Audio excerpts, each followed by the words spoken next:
Hey everyone, how are you doing? I'm good. I hope and you all are also very much fine. और आज का lecture start करते हैं. Chapter हमारा वही चल रहा है, that is heredity and evolution. और टॉपिक बस आज का हमारा है एवोल्यूशन एंड क्लासिफिकेशन. देखो, लास्ट लेक्चर्स में हमने क्या पढ़ा था? लास्ट लेक्चर्स में हमने पढ़ा था कि जो ये एवोल्यूशन होता है वो धीरे धीरे होता है. It's a short kind of changes that take place in organism. Not short, it is basically the changes that take place in an organism, और वो एक्यूमुलेट होते होते कुछ और कुछ नया कुछ डिफरेंट बन जाता है in the due course of time. अचानक से सडनली वो नहीं होता कि आज हमारे नाक ऐसे है, कल पता पड़ा यहाँ पीछे हो गए. नो, ऐसे नहीं होता है. ठीक है, बहुत धीरे धीरे स्लो चेंजेस और मामूली चेंजेस होते हैं जो इतना पता भी नहीं चलता और होते रहते हैं in the due course of time. ठीक है, ये हमारा टॉपिक चल रहा है जैसे कि आप देख रहे हैं. और लास्ट क्लासेस में हमने ये पढ़ा कि ये जो चेंजेस हैं, ये वेरिएशंस हैं, ये इनहेरिटेड वेरिएशंस होती हैं, है ना. क्योंकि ये भी मैंने आपको सिखाया था कि अक्वायर्ड कैरेक्टर्स जो है वो इनहेरिट नहीं होते हैं. राइट, तो अक्वायर्ड कैरेक्टर्स तो नहीं होते, ओनली द कैरेक्टर्स जो जर्म सेल में चेंजेस हैं सिर्फ वो ही इनहेरिट होते हैं. इस पॉइंट पे मैंने आपको लास्ट टाइम छोड़ा था और डार्विन की थियरीज वगैरह थोड़ा सा हम वो बता रहे थे. मैंने आपको कहा था कि डार्विन की जो थियरी है वो कैसे उन्होंने प्रपोज करा था. मतलब उन्होंने वो गैलापागोस आइलैंड करके वहाँ पे आइलैंड्स में रहे थे, काफ़ी लंबा टाइम रहे थे और बहुत लंबे एक्सपेरिमेंट्स करने के बाद में नेचुरल सिलेक्शन की बातें करी थी कि nature selects the best, survival of the fittest की उन्होंने बात करी थी. ठीक है, मतलब और एवोल्यूशन का एक काइंड ऑफ पैटर्न वगैरह उन सब पे उन्होंने काम किया था. जैसे उनके फिंचेस कहलाते हैं, डार्विन्स फिंचेस कहलाते हैं, बर्ड्स थे वहाँ पे. तो उनका यूँ कहना कि वो एक ही एरिया, एक ही आइलैंड पे रहते थे, गैलापागोस आइलैंड पे, और वहीं के वहीं वो फिंचेस में इतनी वैरायटी डेवलप हो गई, इतने सारे फिंचेस आ गए जिनकी कोई इंसेक्टिवोरस बन गया था, कोई किसी के बीक के स्ट्रक्चर अलग हो गए थे. तो ऐसे करके एक ही सोर्स से बहुत सारे अलग अलग फिंचेस डेवलप हो गई थी. तो ये सब उनका ऑब्जर्वेशन था कि जैसे जैसे नेचुरल सिलेक्शन हो रहा है, जो जो चीज़ें नेचर बेस्ट सेलेक्ट करता है वो आता जाता है. ये उनका ऑब्जर्वेशन था. उसी दौरान मेंडल भी अपना काम कर रहे थे. मेंडल का था जेनेटिक्स पॉइंट ऑफ व्यू और डार्विन का था वो वाला एवोल्यूशन.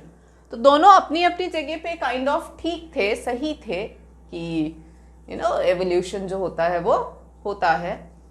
अपने अपने रीजंस थे, उनके जेनेटिकल रीजन थे. अब डार्विन का ड्रॉबैक थोड़ा सा यही है ना, वो जेनेटिकल वो नहीं दे पाए थे, ये है. तो यही सब अपना चल रहा था और उसी सब का कंटिन्यूएशन में आते हैं एवोल्यूशन एंड क्लासिफिकेशन पे. यहाँ पे अब थोड़ा सा हम ये देखेंगे कि कैसे एवोल्यूशन, क्लासिफिकेशन या एवोल्यूशन कैसे रिलेटेड होते हैं. In the sense, for example देखो, क्लासिफिकेशन में मेनली हम बात करेंगे कैरेक्टरिस्टिक्स की. कैरेक्टरिस्टिक्स क्या है? Basically they are the features.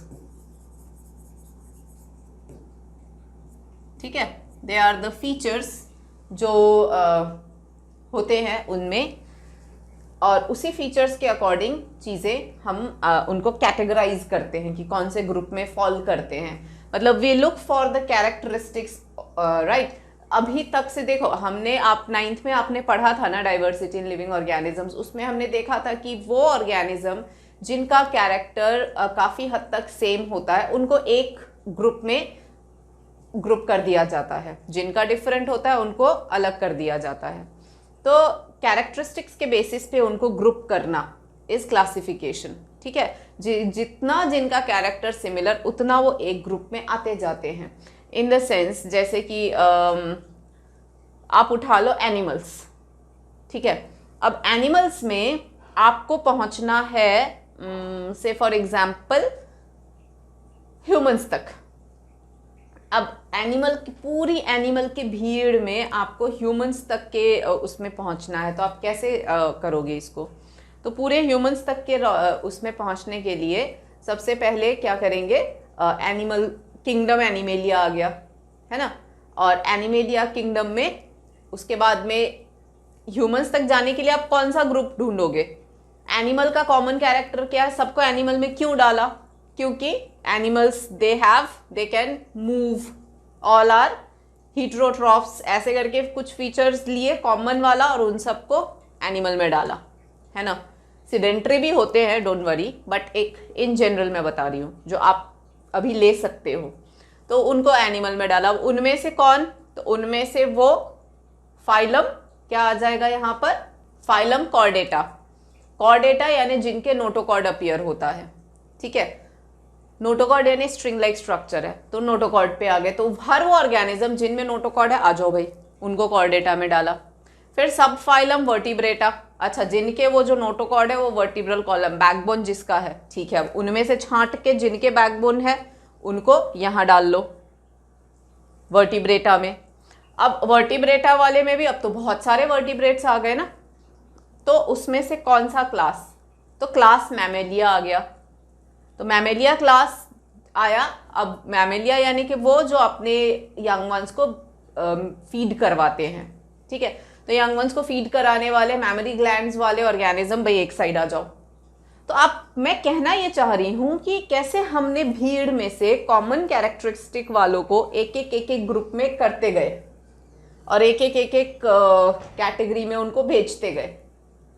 और इसमें आपने नोट जो किया वो ये कि कॉमन कैरेक्टरिस्टिक वाले जो है वो एक ग्रुप में डाला सो डाला, लेकिन जो जितने ज्यादा सिमिलर वो उतने ज्यादा उसमें आगे चलते गए। जैसे कि जो आपको किंगडम एनिमेलिया में मिला वो क्लास मैमेलिया में भी आपको वो ऑर्गेनिज्म मिलेंगे अगर कैरेक्टरिस्टिक बेसिक सेम रहेगा। तो जितना ज्यादा कैरेक्टर सिमिलैरिटी रहेगी उतनी ज्यादा इनकी ग्रुपिज्म रहेगा। और जितना इसमें ये भी है कि एक ग्रुप में ऑब्वियसली वो रहेंगे जितने कैरेक्टर सिमिलर है, लेकिन इसमें एक और चीज है कि ये कैरेक्टर का सिमिलैरिटी आप एंसेस्टर वाइज भी देखो तो भी जो क्लोज एंसेस्टर्स है आप उनसे ज्यादा मैच करते होते हो।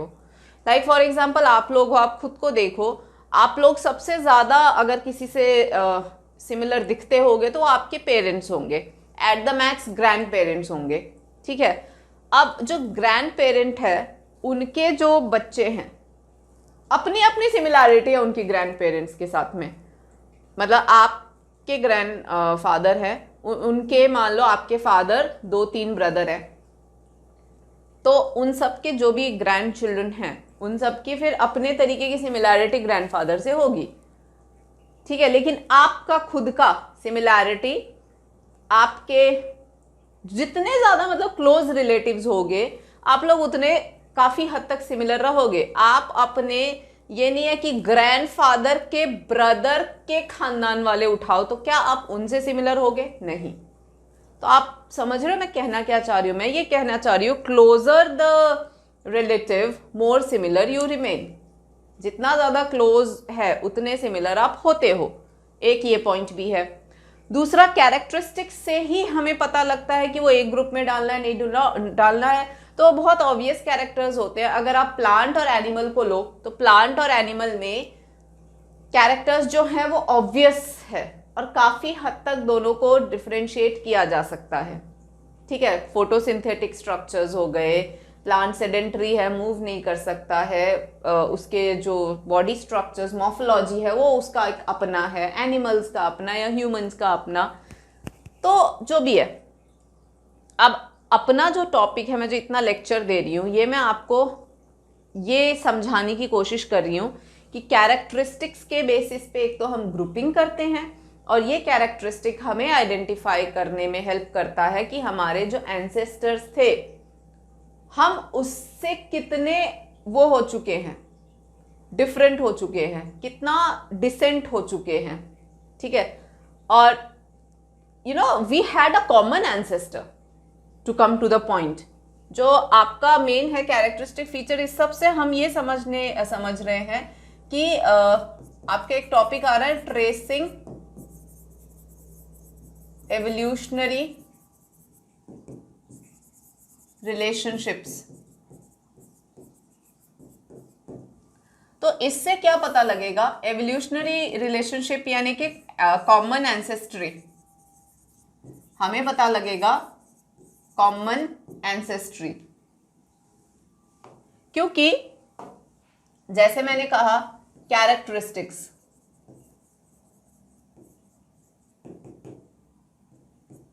इसके बेसिस पे हम कैटेगराइजेशन करेंगे, है ना, और हम we will be more closely related, we will be more closely related to our close relatives than distant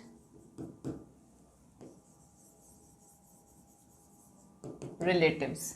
यानी कि हम जितने आप क्लोज रिलेटिव्स हैं उनसे ज़्यादा मिल रहे होंगे, डिस्टेंस से उतना नहीं मिलेंगे। तो कुल मिला के हम जो ओरिजिनली थे और अब जो है बहुत ज़्यादा चेंजेस आए हैं, बहुत ज़्यादा एवोल्यूशन आया है, ठीक है। हमें नहीं पता पहले एग्जैक्टली कंक्लूसिव लाइंस तो हम क्या बोले, लेकिन हम सब जानते हैं कि हर ईरा में, अलग अलग ईरा में अलग अलग ऑर्गेनिजम्स आए थे।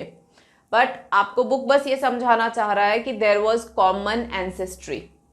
तो ट्रेसिंग एवोल्यूशनरी रिलेशनशिप्स करके जो टॉपिक है वो आपको बस यही समझा रहा है कि देयर वाज कॉमन एंसेस्ट्री और हम एक ही उस कॉमन एंसेस्टर से ही इवॉल्व होके आए हैं, ये समझाना हम चाह रहे हैं। और धीरे धीरे कैसे इवॉल्व हुए, तो ब्रांच बनता गया, बढ़ता गया, बढ़ता गया, बढ़ता गया, तो अपना अपना अपना अपना सबका होता चला गया। ये है मेन मेरा टॉपिक, ठीक है।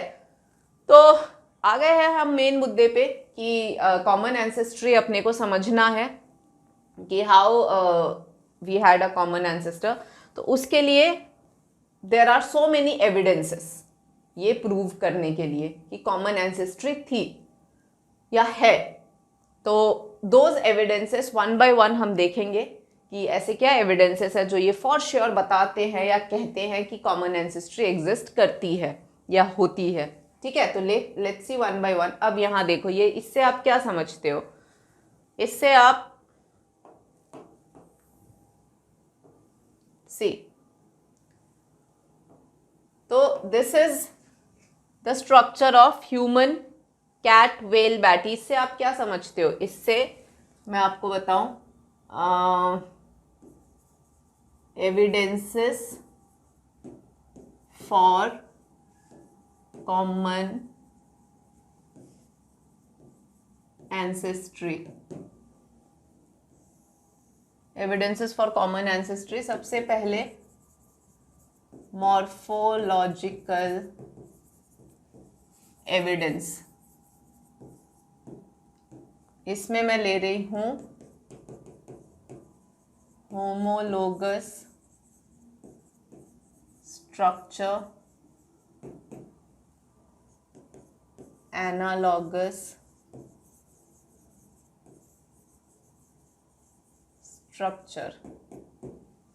होमोलोगस स्ट्रक्चर में same structure, different function, analogous, different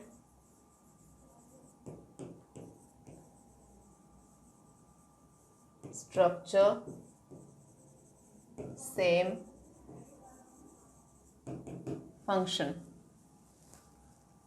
ठीक है। तो ये है। अब यहां से, अब यहां देखो homologous structure, these are the examples of homologous structures, ठीक है। होमो यानी सेम स्ट्रक्चर, डिफरेंट फंक्शन। अच्छा, अब पॉइंट ये है कि ये है ह्यूमन का हैंड, ये है कैट, वेल और बैट। इन सब में जो मेन स्ट्रक्चर है वो बिल्कुल सेम है। फंक्शन भले कोई कुछ कर रहा है, कोई कुछ कर रहा है, वो अलग है, बट सबका फंक्शन सेम है, स्ट्रक्चर सेम है। होमो का मतलब सेम, लोगस यानी स्ट्रक्चर, तो मीनिंग निकाल लेना, कंफ्यूजन की जरूरत नहीं है यहाँ पे। So homo means same, logous is structure, तो सेम स्ट्रक्चर हो गया तो फंक्शन डिफरेंट हो जाएगा, और अगर एना डिफरेंट लोगस स्ट्रक्चर तो डिफरेंट स्ट्रक्चर है तो फंक्शन सेम हो जाएगा, ऐसे याद रखना है। अब यहाँ देखो इसमें भी ह्यूमरस है, ये रेडियस एंड अल्ना है, जो हैंड के बोन्स होते हैं, रेडियस अल्ना, और ये फैलेंजेस। तो ये बेसिक कार्पल, मेटाकार्पल, फैलेंजेस। तो मैं बेसिक बोन्स को रटने की जरूरत नहीं है, आप बस ये बेसिक स्ट्रक्चर्स देखो जो सब में सेम है। तो since they have same structure, आप देखो सबकी कैटेगरी अलग अलग है, भाई ये बैट्स हैं और ये वेल है, ये कैट है, ये ह्यूमन है, तो सबके अपने अपने you know they are of different groups, but still we all have the same structure. ऐसा क्यों?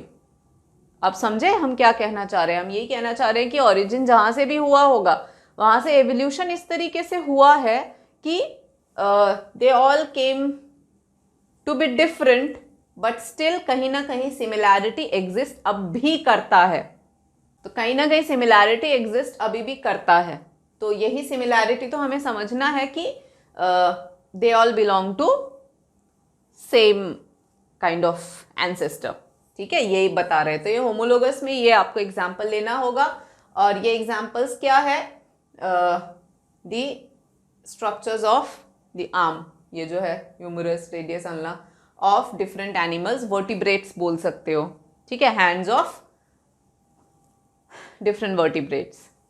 ठीक है, लिम्स बोल सकते हो, तो limbs of different limbs of vertebrates can be taken as example। ठीक है, होमोलोगस का। फाइन बच्चों, ऐसे समझना है। इसी तरीके से ये आ गए एनालॉगस पे। these are analogous structures। Analogous structures यानी कि डिफरेंट, एना इज डिफरेंट स्ट्रक्चर्स। ठीक है, तो यहाँ डिफरेंट स्ट्रक्चर तो फंक्शन सेम। अब देखो ये बर्ड की विंग है, बैट की विंग है, अब वो बैट की विंग अभी हमने उसको उसमें पढ़ा था लिम्ब वाले में, तो वहाँ ह्यूमरस, रेडियस, अल्ना वो है जो कि आपको बर्ड की विंग में गलती से भी नहीं मिलेगा, और ये तो जनरल सिंपल विंग है इंसेक्ट का।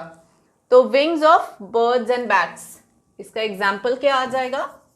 एग्जाम्पल हो जाएगा wings of birds and bats. तो ये आपके एनालॉगस हैं, इन सबको ये फ्लाइंग के काम में आता है, तो फंक्शन सेम हो गया, लेकिन सबकी बनावट जो इंटरनल स्ट्रक्चर है वो डिफरेंट है। ठीक है, तो ये याद रखना है। So homologous says the internal structure, the structure is similar in origin, but यहां पर स्ट्रक्चर जो है वो डिफरेंट है। ठीक है, अब आते हैं, ये क्या लग रहा है आपको? ये क्या है? ये मैं बता रही हूं, इसको समझने के लिए मैं लिख रही हूं आपके लिए। थर्ड कैटेगरी जो है, मतलब नो नॉट थर्ड, हमने तो उसी के एग्जाम्पल्स पढ़े थे। मॉर्फोलॉजिकल एविडेंसेस में हम दो मेनली करेंगे, that is homologous and analogous structures. तो उन दोनों से हमें ये समझ आया कि भले ही वो किसी कैटेगरी के उसमें बिलोंग करते हैं, लेकिन फिर भी या तो फंक्शन सेम हो रहा है, अगर एनालॉगस स्ट्रक्चर है तो काम सेम कर रहे हैं, या फिर होमोलोगस है तो इंटरनल स्ट्रक्चर सेम है तो फंक्शन डिफरेंट है। चाहे जो भी हो, सिमिलैरिटी है ना। क्यों है सिमिलैरिटी? तो वो एक एविडेंस मान लिया जाता है कि कॉमन एंसेस्ट्री एग्जिस्ट करती है या कॉमन एंसेस्ट्री है। उसी में दूसरा एविडेंस आ जाता है पैलेंटोलॉजिकल।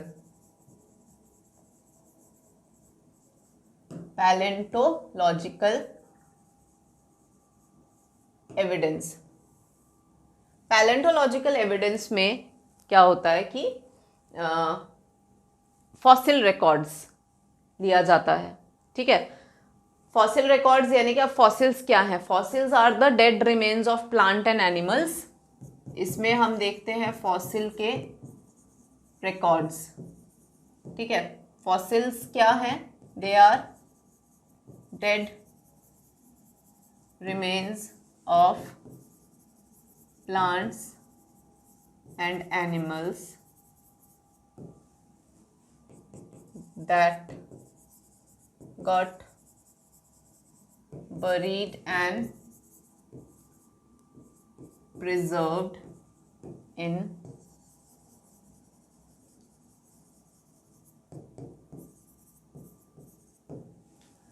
तो बेसिकली डेड रिमेन्स हैं जो सेडिमेंट्री रॉक्स में समहाउ प्रिजर्व हो गए। ठीक है, तो दीज आर फॉसिल्स। अब फॉसिल के रिकॉर्ड को देखो तो भी आपको ये चीज़ें समझ में आ जाएगी कि एंसेस्टर कॉमन होता है। ठीक है, तो आप इसको देखो, फॉसिल जैसे कि ये ट्री ट्रंक का फॉसिल है, इन्वर्टिब्रेट जो एमोनाइट का है, ये फॉसिल इन्वर्टिब्रेट ट्राइलोबाइट्स के हैं। तो ये सब इन्वर्टिब्रेट ग्रुप्स थे। ठीक है, एक्वेटिक इन्वर्टिब्रेट्स जो मरे और बरी होके उसमें सेव हो गए। ये फिश का है, नाइटिया करके एक फिश का फॉसिल है, ये डायनासोर का स्कल है। तो ये सब है कि नर्मदा वैली की बात कर रहे हैं कि डायनासोर स्कल जो है वो नर्मदा वैली के आसपास मिला था। तो ये जब फॉसिल रिकॉर्ड्स भी आप स्टडी करते हो तो जो बेसिक कॉम्बिनेशन, जो बेसिक कॉम्पोजिशन है वो सब ऑलमोस्ट वही आते हैं, सिमिलर आते हैं। तो इनका और अभी का जो करेंट कंटेंट है सब मैच करते हैं काफ़ी हद तक। तो इससे यही पता लगता है ना कि एंसेस्ट्री जो है वो कॉमन है, कोई गलत बात नहीं है, दिस इज एक्चुअली करेक्ट। ठीक है, अब यहाँ पे थोड़ा समझते हैं कि फॉसिल्स कैसे फॉर्म हुए थे।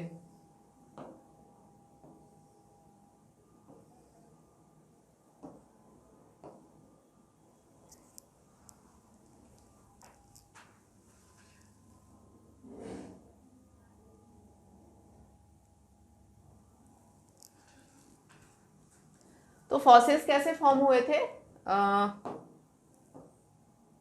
Let's see that. So how do fossils form layer by layer? So देखो, ये कह रहे हैं कि let us start 100 million years ago, like some invertebrates on the seabed die and are buried in the sand.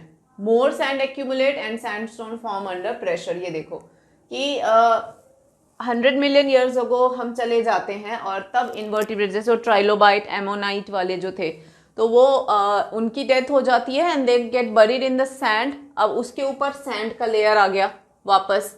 तो millions year later again dinosaur आए, वहाँ पे they died and their bodies also got buried in the sand, और mud के compression से वो भी दबता चला गया। ये देखो उसका ये इन्वर्टिब्रेट की लेयर थी, डायनासोर आए, ये डाई हुए, तो ये देखो ये डायनासोर की स्कल भी आ गई। अब वो प्रेशर से वो अंदर प्रिजर्व हो गया। उसके बाद में मिलियंस ईयर्स बाद में आए हॉर्स लाइक क्रीचर्स, वो भी उसी एरिया में जब डाई आउट हुए तो वो उन्होंने भी उसके ऊपर के लेयर में रॉक, वहाँ पर एंट्री हो गई इनकी, तो उससे दे ऑल्सो गॉट प्रिजर्व्ड। अब ये देखो यहाँ पे प्रिजर्व हो गए ना much later by erosion of water flow wears from some rock and exposes the horn like fossil. As we dig deeper we will find older and older fossil. तो ऐसे करके फॉसिल्स फॉर्म होते हैं। मतलब पहले जब वो डाई आउट हो जाते हैं, डाई आउट होने के बाद में सैंड मड में अंदर दब जाते हैं। जैसे वो वहाँ दब जाते हैं, दबने के बाद में प्रिजर्व हो जाते हैं, मतलब ख़राब नहीं होते। उसके बाद में उसके ऊपर एक और लेयर आया, एक और लेयर, दबते गए और ऐसे कंप्रेशन से वो क्या उसमें प्रिजर्व हो जाते हैं, ख़राब नहीं होते हैं। ठीक है, और उसके बाद में फिर पता लग जाता है कि फॉसिल बन चुके, एक्सपोज हो गए। फिर आर्कियोलॉजिस्ट जब इसको डिग करते हैं तो इनको डिटेल्स दिखती हैं, मिलती हैं, फिर इसका ये स्टडी करते हैं। स्टडी में ये फॉसिल रिकॉर्ड निकालते हैं। ठीक है, fossil record in the sense they go for carbon 14 dating बोलते हैं, इससे इसकी एज निकालते हैं। कार्बन 14 डेटिंग में क्या होता है कि हर ऑर्गेनिज्म में बच्चों रेडियो एक्टिव कार्बन होता है। तो जब भी ऐसा कोई ऑर्गेनिज्म प्रिजर्व्ड होता है ना, तो ये रेडियो एक्टिव कार्बन की हाफ लाइफ होती है। ओके, तो कहने का मतलब इनमें कितना है वो रेडियो एक्टिव कार्बन और अभी करेंट जो ऑर्गेनिजम्स है उनमें कितना है, तो उस हिसाब से फिर वो एज का पता लगा लेते हैं। तो ये कोई रॉकेट साइंस नहीं है, इजी कॉन्सेप्ट है। तो they just find out this radio active carbon और इसी को हम कार्बन 14 डेटिंग बोलते हैं। तो ऐसे करके इसकी फॉसिल्स की एज को भी पता लगाया जा सकता है, ठीक है। उसके अलावा there are also vestigial organs. Vestigial organ से भी हम ये बोल सकते हैं कि कॉमन एंसेस्ट्री है, because there are many structures, जैसे कि हमारी बॉडी में अपेंडिक्स है, कान के ये पिन्ना है, तो ये जो भी स्ट्रक्चर्स प्रेजेंट है वेस्टिजियल का मतलब होता है all those organs which are present in our body but they don't have any function. तो बॉडी में बस ऐसे ही है, कोई फंक्शन नहीं है बॉडी में इनका, स्पेशली ना हो तो भी चलेगा। होता है ना कईयों के अपेंडिक्स की ऑपरेशन हो जाती है एंड क्योंकि मतलब वो इन्फ्लेमेशन या बॉडी में प्रॉब्लम कॉज कर रहा है, इसी वजह से उसको हटा दें तो भी कोई इशू नहीं होता। और अपेंडिक्स का ऑपरेशन होता है तो सब ऐसे ही कहते हैं ना, अच्छा अपेंडिक्स का कोई इशू नहीं है, बिकॉज अपेंडिक्स इतना कोई मैटर, क्योंकि कोई फंक्शन ही नहीं है। तो इन सब चीज़ों का होना भी कॉमन एंसेस्ट्री की तरफ इशारा करता है। ओके, तो यहाँ तक तो फॉसिल रिकॉर्ड्स हो गए। अभी I think you need one more lecture to finally sum up and complete the chapter. तो आज तो इतना पढ़ो आप। कंप्लीट चैप्टर कंप्लीशन के लिए जो लेक्चर फाइनल लगेगा वो मैं आपको नेक्स्ट लेक्चर में लेके आती हूँ। तब तक you study this much. Thank you.